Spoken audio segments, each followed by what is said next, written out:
34वां बिहार राज्य rifle shooting प्रतियोगिता सिवान में संपन्न हुआ। मुंगेर जिला की टीम वहां गई थी, अच्छा प्रदर्शन किया और उस प्रदर्शन में गोल्ड और सिल्वर मेडल भी लाया। हम बलविंदर सिंह अहलुवालिया के पास है, जो नेशनल और राष्ट्रीय जो है शूटिंग में इनका जो है हमेशा दबदबा रहता है। आज भी सिवान में बेहतर प्रदर्शन किया है। बलविंदर जी, क्या प्रदर्शन रहा? क्या बताना चाहेंगे? राइफल शूटिंग के क्षेत्र में लगातार आप जो है मुंगेर जिला को गौरवान्वित कर रहे हैं, जमालपुर को गौरवान्वित कर रहे हैं, बिहार को भी गौरवान्वित करने का काम कर रहे हैं। कैसा लगा इस बार का जो प्रतियोगिता सिवान में हुआ? सिवान में बहुत ही अच्छी प्रतियोगिता हुई और रिजल्ट भी हमने अच्छा दिया। हम लोगों के साथ दिक्कत ये है कि हमारे पास रेंज नहीं है और कुछ सुविधाओं की कमी है, हम प्रैक्टिस नहीं कर पाए। उसके बाद हम लोगों ने ये परफॉर्मेंस दिया। अगर हम लोग साल भर अगर अच्छा प्रैक्टिस कर पाए या सरकार की तरफ से हमें सहायता दे के रेंज का व्यवस्था कर दी जाए तो हम और अच्छा रिजल्ट दे सकेंगे। वेपन की कमी है हमारे क्लब में। जो पीप साइड के शूटर हैं उनके लिए मुश्किलें हैं, जद्दोजहद है।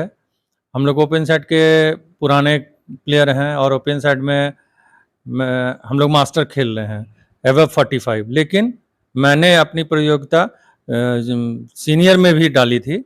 सीनियर में हमारे 21 साल से लेके 45 साल के बच्चे खेल रहे थे, 21 साल के बच्चे खेल रहे थे।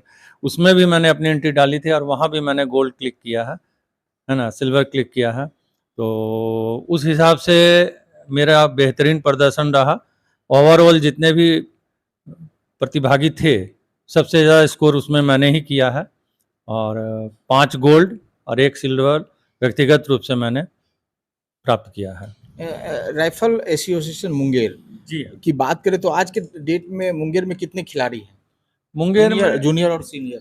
जूनियर और सीनियर वैसे मेंबर हमारे 200-250 मेंबर हैं, बट रेगुलर प्लेयर में अभी हम लोग 15 से 20 बच्चे ही रेगुलर रह पा रहे हैं जो इस बार टूर्नामेंट में गए थे और पिछले साल भी। असल में रेंज नहीं होने की वजह से, प्रैक्टिस के अभाव के वजह से लोग प्रैक्टिस नहीं कर पाए। आप जो है बिना प्रैक्टिस के गोल्ड ले आए? जी, पिछला साल जब मैच हुआ था तो खेले थे। उसके बाद यहाँ सिर्फ मुंगेर में 2 दिन प्रैक्टिस हो पाई, वो भी हम लोग डीजे कॉलेज में रेंज पर जाके प्रैक्टिस कर रहे थे। बरसात का मौसम था इसीलिए प्रैक्टिस नहीं हो पाई। सिर्फ 2 दिन प्रैक्टिस हुई थी जिसमें बच्चों ने बहुत अच्छा किया। 2 दिन के प्रैक्टिस के हिसाब से बच्चों ने अपना परफॉर्मेंस बहुत अच्छा दिया। यहाँ से टैलेंट निकल के नेशनल लेवल पर आराम से जाएगा। सरकार अभी जो है बोल रही है गोल्ड लाओ नौकरी पाओ, उस हिसाब से क्या लग रहा है कि मुंगेर में इस शूटिंग के क्षेत्र में बच्चे टैलेंटेड है, प्रतिभावान है, इसको मंच मिलना चाहिए, तो इसके लिए क्या होना चाहिए? संसाधन से लैस खिलाड़ी नहीं हो पा रहे हैं, लेकिन ये गोल्ड और सिल्वर मेडल की झड़ी मुंगेर में हर बार, चाहे राज्य स्तरीय हो चाहे राष्ट्रीय स्तर हो, इन स्तर पर जो भी प्रतियोगिता होती है मुंगेर का जलवा होता है वहाँ पर। लेकिन संसाधन, सीमित संसाधन में बेहतर करने की क्षमता यहाँ के खिलाड़ियों में है, तो क्या लग रहा है? मुंगेर देखिए करण की कर्म भूमि रही है और हम लोग वहाँ से बिलोंग करते हैं तो कुछ गुण तो हमें ऊपर से ही प्राप्त होता है यहाँ के लड़कों को।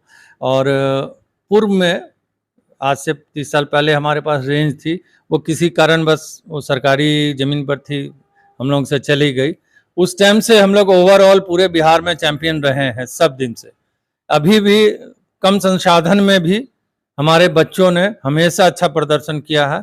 अगर हमें संसाधन उपलब्ध हो गए तो मैं गारंटी करता हूं कि यहाँ से मैं नेशनल लेवल के प्लेयर दूंगा, जितने चाहेंगे उतने देंगे। यहाँ प्रतिभा की कमी नहीं है। अभी तक आपने कितने गोल्ड, कितने सिल्वर मेडल कहाँ-कहाँ खेला है आप? मैंने जोन, मॉवलंकर, नेशनल सब जगह खेला है और मेडल तो मेरे को याद भी नहीं है कितने मैंने जीते हैं अपनी ज़िंदगी में। मैं दिखाना चाहूँगा कि ये मेडल देखा जाए कि ये मेडल ये बाज़ारों का मेडल खरीदा नहीं है, मेहनत है और इसमें गोल्ड, सिल्वर से जो है अहलुवालिया जी जो शूटिंग के क्षेत्र में जितने भी जो है पुरस्कार अर्जित किए हैं, ये सब यहाँ पर रखा गया है, दर्शाया गया है।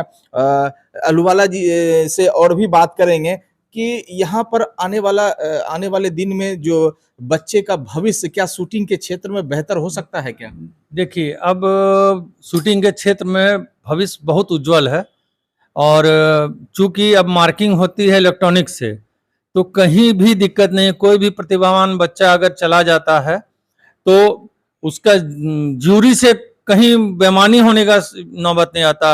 और हमारे इंटरनेशनल लेवल, नेशनल लेवल से इंटरनेशनल लेवल जो बच्चे जाते हैं वो मैच खेल के जाते हैं। अगर उनमें सामर्थ्य है तो इंटरनेशनल के लिए वो जाएंगे ही बच्चे।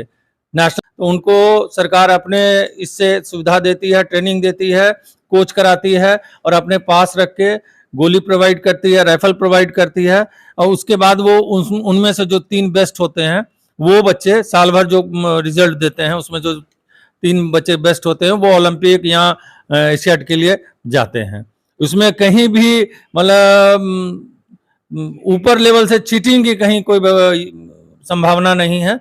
हाँ, गेम महंगा है, अगर इक्विपमेंट उपलब्ध हो जाए तो नीतीश जी ने बहुत आगे प्रयास किया भी है इस मामले में। उन्होंने कल्याण बीघा में एक 50 लेन की रेंज बनाई है, ऑटोमेटिक है, पूरी बहुत सुंदर बनी हुई है, जिस पर हम लोग कभी भी मैच करा सकते हैं।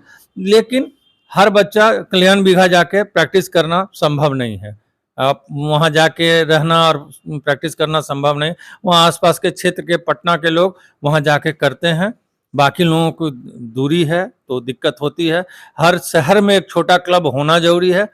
हमारे पास प्रतिभा की कमी नहीं है। जो बच्चे यहाँ से आगे बढ़ेंगे वो चले जाएंगे वहाँ कल्याण बीघा, या वो चले जाएंगे नेशनल में, तो वहाँ उनकी व्यवस्था हो सकती है। तो नीचे स्तर पर एक बार हमको उनको बढ़ाने के लिए सोर्स देना होगा। अहलुवालिया जी से बात कर रहे थे, इन्होंने बताया कि शूटिंग के क्षेत्र में कैसे जो है खिलाड़ी आगे बढ़ सके। हालांकि मुख्यमंत्री इस प्रतिभावान खिलाड़ियों को आगे बढ़ाने को लेकर हमेशा गंभीर रहे हैं और कल्याण विभाग में बेहतर स्टेडियम बनाने की बात कर रहे हैं और वहां पर बना भी है स्टेडियम। लेकिन ऐसे ऐसे स्टेडियम हर जिला में होना चाहिए, तभी शूटिंग के क्षेत्र में जो प्रतिभावान खिलाड़ी है वो आगे बढ़ सकते हैं। अब देख सकते हैं कि इस उम्र में इतने सारे मेडल की झड़ी इन्होंने अहलुवालिया जी ने लगाया है। और खास बात है कि इनके पद चिन्हों पर चलने की कोशिश इनके जो है बेटे ने भी किया और बेटा भी नेशनल जो है शूटिंग के क्षेत्र में भी काफी प्रचलित हैं और गोल्ड भी लाकर जो है मुंगेर जिला का नाम जो है इनके बेटे ने रोशन किया है। ये वेपन की मैं बात करता हूँ, ये क्या है अहलुवालिया जी, ये बताएंगे? ये एयर वेपन है .177 का और ये जर्मनी से एक्सपोर्ट किया गया है। तो ये मतलब एसोसिएशन का है कि आपका निजी नहीं, है? ये मेरा निजी है। अच्छा, इसमें क्या खासियत है, कैसे ये चलता है? ये सिंगल शॉट राइफल होते हैं। हमारी जो स्पोर्ट्स राइफलें हैं जितनी भी हैं वो सारी सिंगल शॉट है, जो हमारे मैगजीन नहीं यूज होता है। ये सिंगल शॉट एक ही गोली डाल के यहाँ से और उसको हर बार उसको खेलना पड़ता है। तो ये मैच राइफल इसको कहते ही है। ये स्पेशली वहां से बन के इसीलिए आती है मैच के लिए, है ना। 10 मीटर रेंज के लिए ये है और ये एयर राइफल है, इसको हम लोग एयर राइफल कहते हैं जी। इसका रेंज हर शहर में होना बहुत जरूरी है, इसी से बच्चे स्टार्टिंग करते हैं। उसके बाद जो लोग राइफल अभी जो मैं और फिर फिलहाल अभी मेरी भी प्रैक्टिस रुकी हुई है। मैं भी स्क्वाड्स की तैयारी कर रहा हूँ, ट्रायल्स की। तो अभी नेशनल्स क्वालिफाइड हो गए हैं, बस आगे अब जब मौका मिले तो इंटरनेशनल में पार्टिसिपेट करेंगे हम लोग।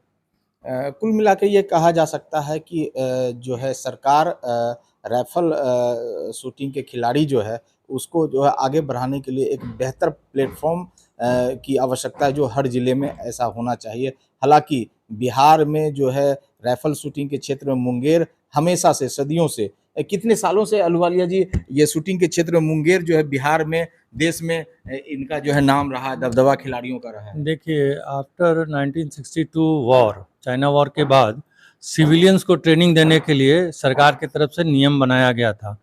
तो उसके तहत ही मुंगेर राइफल एसोसिएशन की स्थापना हुई थी 1962 में, जिसमें हमारे बुजुर्ग लोग थे, उन्होंने स्थापना की थी, जिसमें बीजी बारिश बोस के पिताजी भी थे। तो बहुत से लोग मुंगेर के थे जिन्होंने मिलके मुंगेर में स्थापना की थी। 62 से आज तक चला आ रहा है। 80s में हम लोगों ने ज्वाइन किया था और 80s से अभी तक खेलते आ रहे हैं लगातार। और हम लोगों ने नेशनल लेवल भी खेला और जोन भी खेला, मॉवलंकर भी खेला। जितने भी उस टाइम मैच कम होते थे, अब तो काफ़ी मतलब इसमें ग्रोथ हो गया, इतना ग्रोथ हो गया कि बच्चा अगर जो इसको पकड़ेगा तो निश्चित रूप से नेशनल खेलेगा आराम से, कोई दिक्कत नहीं। हम लोगों ने 92 में मुंगेर में नेशनल भी कराया था। हमारे उस टाइम नेशनल के प्रेसिडेंट कुमार सुरेंद्र सिंह जी थे, तो उनके योगदान पर हम लोगों ने मुंगेर में नेशनल कराया था। हमारे डीएम सर उस टाइम सुधीर सिंह जी थे, उन्होंने बहुत सहयोग किया था। आईटीसी ने सहयोग किया था, जिससे हम लोग बहुत सफलतापूर्वक नेशनल मुंगेर में करा सके थे। तो आने वाले दिनों में ऐसा मुंगेर में फिर ऐसा जी, रेंज हो जाने के बाद और होस्टिंग में खास करके मुंगेर के लोग बहुत आगे हैं। अगर हमें मौका लगेगा तो हम निश्चित रूप से होस्टिंग करेंगे और मैच करवाएंगे। अहलुवालिया जी थे और उनके पुत्र थे, जो राइफल शूटिंग से संबंधित काफ़ी महत्वपूर्ण जानकारी मिली। कुल मिलाकर यह बात सामने आई कि अगर सरकार राइफल शूटिंग के क्षेत्र में बिहार को आगे बढ़ाना चाहते हैं तो हर जिला में एक प्रशिक्षण केंद्र बनाया जाए, और सरकार ऐसा अगर करती है तो बिहार का नाम जो है शूटिंग के क्षेत्र में देश में इंटरनेशनल नेशनल स्तर पर नाम होगा। बहरहाल अभी के लिए इतना ही। केबल भारत पर बने रहे। ऐसे तमाम खबरों के लिए हमारे चैनल को सब्सक्राइब करें और देखते रहें। मुंगेर के प्रतिभावान खिलाड़ी से आज मुलाकात हुई। आगे जो है और भी खिलाड़ी से हम रूबरू करवाएंगे आपको, जो अपने ज़िला, समाज और देश का नाम रोशन करने की जज्बा अपने अंदर रखते हैं।